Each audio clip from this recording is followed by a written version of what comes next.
Good afternoon, students. Class 12th, Political Science, Chapter 5, Challenges to and Restoration of the Congress System. Here is the fourth video of this chapter.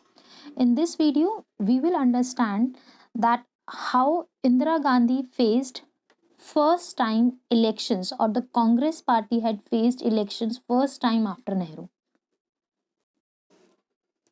Fourth general elections in 1967.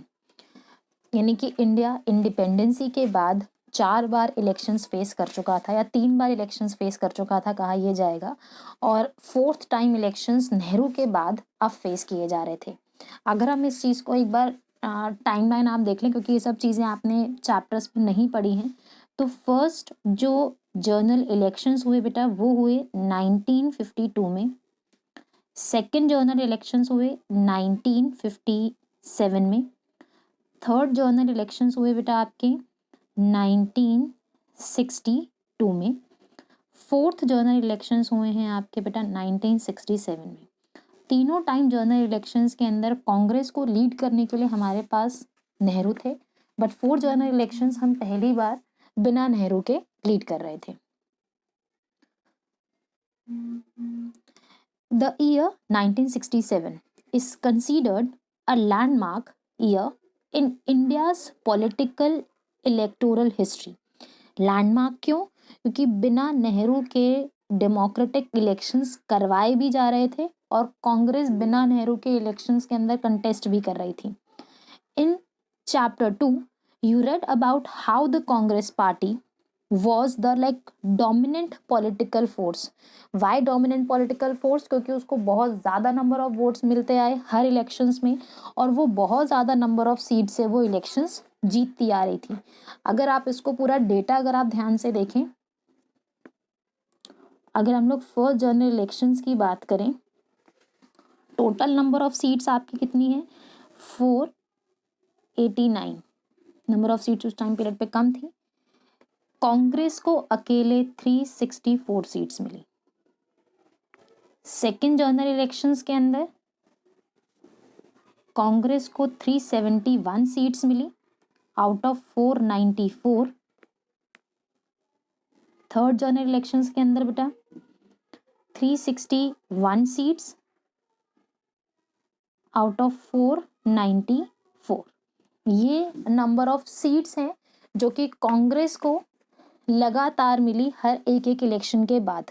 ठीक है, यहाँ पर अब हम discuss करेंगे कि fourth general elections के result किस तरीके से रहे और किसके बारे में हम लोग इसको स्टडी करेंगे। अब इसके बाद बेटा in chapter 2 you read about how the Congress party was the dominant political force. अलग अलग पॉलिटिकल पार्टीज इलेक्शन में कंटेस्ट भी करती थी, बट ऐसा नहीं है कि डेमोक्रेटिक तरीके से इलेक्शंस नहीं करवाए जा रहे थे। डेमोक्रेटिक तरीके से इलेक्शंस करवाए जाते थे, बट उस तरीके से उनको वोट्स नहीं मिलते थे।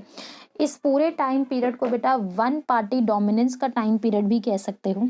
ठीक है, and forces through out the country from 1952 onwards, यानी कि लगातार इलेक्शंस होते जा रहे थे, बट कांग्रेस लगातार बार बार जीतती जा रही थी। This trend was to undergo significantly changes with the 1967 elections. मतलब ज़्यादा वोट्स भी नहीं मिले, और ये भी आप कह सकते हो कि शायद कांग्रेस के नाम पर इतने वोट्स नहीं मिल रहे, या फिर लोग एक दूसरा मोड देखना चाह रहे हैं। तो हम एक बार उसके बारे में स्टडी करते हैं।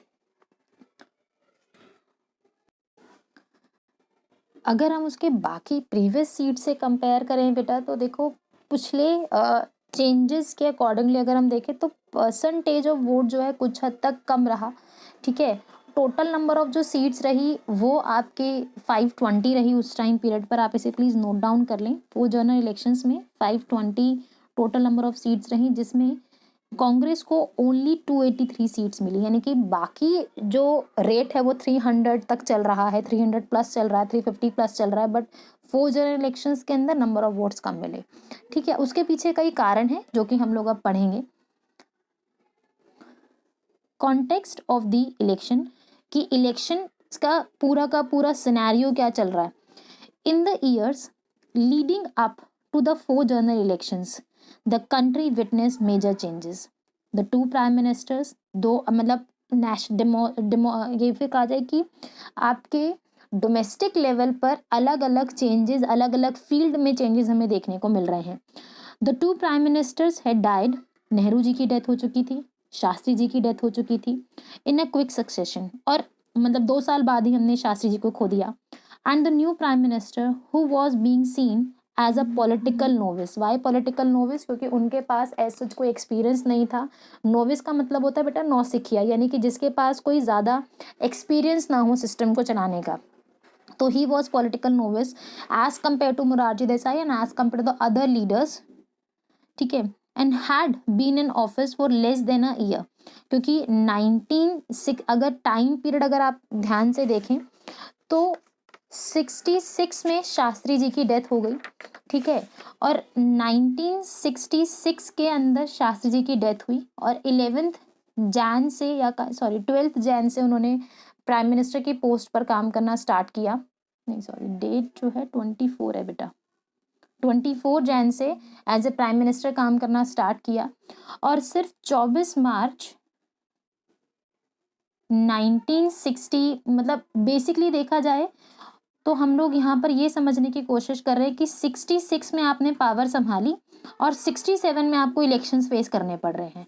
तो सिर्फ आपने 1 साल का आपके पास एक्सपीरियंस है एज अ प्राइम मिनिस्टर, ठीक है, and who had been seen as a political novice and had been in office for less than a year. एक शॉर्ट टर्म पीरियड के लिए सिस्टम को संभाला।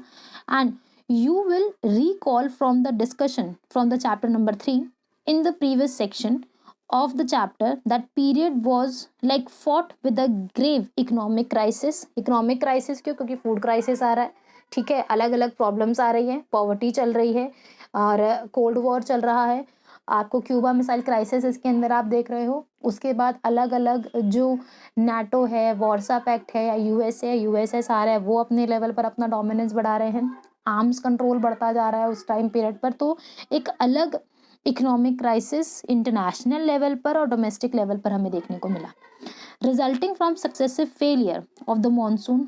मानसून पर डिपेंडेंट है हम लोग, बारिश नहीं हो रही है, एग्रीकल्चर फील्ड में कुछ नहीं हो रहा, हमारा प्राइमरी सेक्टर बहुत ज़्यादा डिपेंडेंट है उस पर, वो काम नहीं कर रहा है। Widespread drought, widespread drought है, देश के अलग अलग जगहों पर सूखा पड़ रहा है, बिहार में, यूपी में, एमपी में बहुत क्रिटिकल कंडीशंस लोगों को फेस करनी पड़ी। Decline in agricultural production, production बहुत ज़्यादा कम हो गया, पॉपुलेशन बहुत ज़्यादा स्पीड से बढ़ रही थी और प्रोडक्शन नहीं थी हमारे पास। सीरियस फूड शॉर्टेज हुआ। Depletion of the foreign exchange reserves, क्योंकि आप एक चीज़ ध्यान रखें, हम लोग सोशलिस्ट आइडियोलॉजी चला रहे हैं, हम कैपिटलिस्ट आइडियोलॉजी नहीं चलाते। कैपिटलिस्ट आइडियोलॉजी नहीं चलाते, फॉरेन से कोई ट्रेड नहीं है, ट्रैवल नहीं है, कुछ इन्वेस्टमेंट नहीं है, धीरे धीरे करके हमारे पास फॉरेन एक्सचेंज रिजर्व्स ख़त्म होने शुरू हो गए। Drop in the industrial production, क्योंकि जब एग्रीकल्चरल लेवल पर कुछ प्रोडक्शन ही नहीं हो रहा तो आपके पास रॉ मटेरियल नहीं है, ठीक है, कुछ भी चीज़ एक्सपोर्ट ही नहीं हो रही है। Combined with the sharp rise in a military expenditure, मिलिट्रिकल खर्चे बढ़ने लगे क्योंकि 62 में हमने एक वॉर लड़ा, 65 में हमने एक वॉर लड़ा, ठीक है, and diversion of a resources from planning and economic development. अब कहीं ना कहीं हमने जो प्लानिंग की है इकोनॉमिक डेवलपमेंट के लिए, या बाकी जो हम लोग अलग अलग लेवल पर प्लानिंग कर रहे हैं वो सारी की सारी खराब, या फिर वो उस तरह अप टू द मार्क वो सारे काम नहीं हो पा रहे।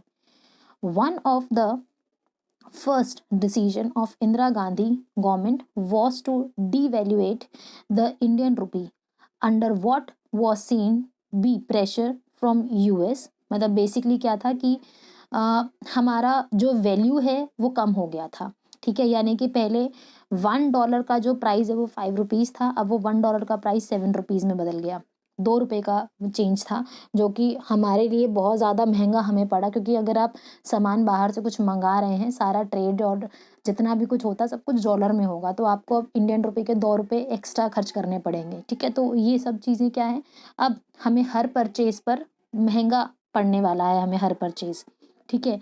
The economic situation triggered of price rise, यानी कि हर लेवल से हमें प्रॉब्लम्स आ रही हैं, सामान नहीं खरीद सकते, पैसा नहीं है, एक्सचेंज नहीं है, ये सब चीज़ें हम लोग अलग अलग लेवल पर फेस कर रहे हैं, ठीक है।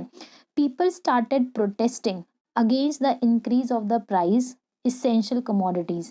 अब सरकार के पास क्या है, सरकार के पास पैसा ही नहीं है, उसे पैसा चाहिए, वो टैक्स बढ़ा रही है, वो अलग अलग जगहों पर अलग अलग तरीके से काम करवाने की कोशिश कर रही है। तो इन दी एंड इसेंशियल जो कमोडिटीज़ है, जो बेसिक नीड्स या बेसिक गुड्स होते हैं लोग जिसको यूज़ करते हैं, उसके प्राइस बढ़ा दिए गए।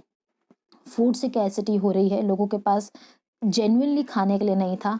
अनएम्प्लॉयमेंट बढ़ती चली जा रही थी क्योंकि पॉपुलेशन बढ़ रही है। And overall economic condition in the country was very pathetic condition है, बहुत ज़्यादा पुअर कंडीशन हमारी चल रही है। इसके बाद हड़तालें हो रही हैं, बंद किए जा रहे हैं, were called frequently across the country, क्योंकि लोग अलग अलग तरीके से सरकार के खिलाफ प्रोटेस्ट कर रहे हैं। ठीक है, और यहाँ पर हमारे लिए सिचुएशन दिन पर दिन और ज़्यादा ख़राब होती जा रही थी, क्योंकि सरकार के पास इन सब सिचुएशन से निकलने का कोई तरीका उसे नहीं दिख रहा। ठीक है, और इसी वजह से जो थर्ड 5 ईयर प्लान था हमारा 1966 में जो एंड हुआ, उसके बाद हमें एक प्लान हॉलिडे देना पड़ा। ठीक है, और प्लान हॉलिडे का मतलब आप सब लोग अब जान रहे हैं, तो आपने थर्ड चैप्टर में पढ़ा है। और 1966 से लेकर 1969 तक एक प्लान हॉलिडे चला, क्योंकि सरकार के पास पैसा ही नहीं है इन्वेस्ट करने के लिए अलग अलग पॉलिसीज़ और प्रोग्राम्स को लेकर आने के लिए। तो ये सब चीज़ें कोरिलेटेड है, आपको पीछे का चैप्टर का जो कंटेंट है आपने यहाँ पर रिलेट करना है। इसके बाद जगह जगह पर हड़ताल हो रही है, सरकार के खिलाफ मोर्चे, रैलियां सब निकल रहे हैं। The government saw the protest as a law and order problem and not to expression of the people's problem. लोगों को मतलब सरकार उसे क्या देख रही है कि भैया कानून में या हमारे एडमिनिस्ट्रेशन में कुछ हद तक शायद प्रॉब्लम है, इसलिए लोग प्रोटेस्ट कर रहे हैं। वो जनता की जो प्रॉब्लम है वो उसको नहीं समझ रही है। ठीक है, this further increase the public bitterness and re enforced popular unrest. लोगों के मन में एक खटास पैदा होनी शुरू हो गई कि ये जो सरकार जो बन रही है, या फिर कहा जाए कि इंदिरा गांधी के टाइम पीरियड में आने के बाद हमें अलग अलग जगहों पर अलग अलग प्रॉब्लम्स फेस करनी पड़ रही थी। The communist and socialist parties launched struggle for the great equality. You will read in the next chapter about how a group of a communist who spreaded from Communist Party of the Marxist, from the Communist Party of India, Marxist-Leninist, led armed agitation, struggle, and organization of peasants agitation. This period also witnessed a worst Hindu-Muslim rights since independence. अलग अलग जगहों पर बेटा protest हो रहे हैं। Communist party का एक अलग एक रेस देखने को हमें मिल रहा है। ठीक है, क्योंकि हमारे रशिया के साथ रिलेशंस थोड़े से स्ट्रांग हो रहे थे, तो जो कम्युनिस्ट पार्टी है वो अपने लेवल पर इंडिया के अलग अलग जगहों पर प्रोटेस्ट करना शुरू कर रही है, वो सरकार के खिलाफ भी काम कर रही है। ठीक है, ये सभी की सभी चीज़ें हम लोग धीरे धीरे करके बदल रहे हैं। हमने पीछे क्या देखा, आपने जो चैप्टर पढ़ा है, हमने क्या देखा, सीपीआई बनी, और जो 1962 का जो वॉर हुआ था उसके बाद एक सीपीआई पॉलिटिकल पार्टी बन गई थी, जो कि कांग्रेस में जाके मर्ज हो गई थी, आपको याद होगा। ठीक है, दूसरी पॉलिटिकल पार्टी बनी सीपीआईएम, जो कि अपने मार्क्सिस्ट आइडियोलॉजी को प्रमोट कर रही है। मार्क्सिस्ट मतलब है कैपिटलिस्ट के पूरी तरीके से अगेंस्ट।